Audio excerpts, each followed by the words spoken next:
വിശുദ്ധ യോഹന്നാൻ എഴുതിയ സുവിശേഷം 15-ാം അധ്യായം 16-ാം വാക്യം. നിങ്ങൾ എന്നെ തിരഞ്ഞെടുക്കുകയല്ല, ഞാൻ നിങ്ങളെ തിരഞ്ഞെടുക്കുകയാണ് ചെയ്തത്. ഇന്ന് കണ്ടുമുട്ടുന്ന ചില വ്യക്തികളൊക്കെ പറയാറുണ്ട്, എന്തൊക്കെ ചെയ്താലും എന്നെക്കൊണ്ട് ഒരു ആവശ്യവുമില്ല, ഒരു ഉപകാരവുമില്ല, ഒന്നിനും കൊള്ളത്തില്ല എന്നാണ് പറയുന്നത്. അത് പറഞ്ഞ് തേങ്ങുന്ന ഒരുപാട് മക്കൾ.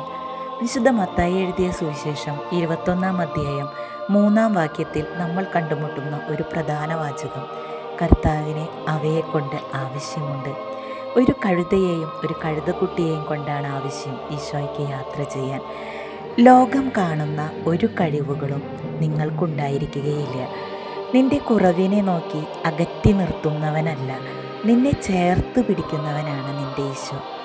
അനേകം പേരിൽ നിന്ന് ഒരു കഴിവുമില്ലാത്ത നിന്നെ ഈശോ തിരഞ്ഞെടുത്തിട്ടുണ്ടെങ്കിൽ ആ ഈശോയോട് വിശ്വസ്തത പാലിച്ചുകൊണ്ട് ഈശോയ്ക്ക് വേണ്ടി ജീവിക്കാൻ, ഒരു സാക്ഷ്യമായി തീരാൻ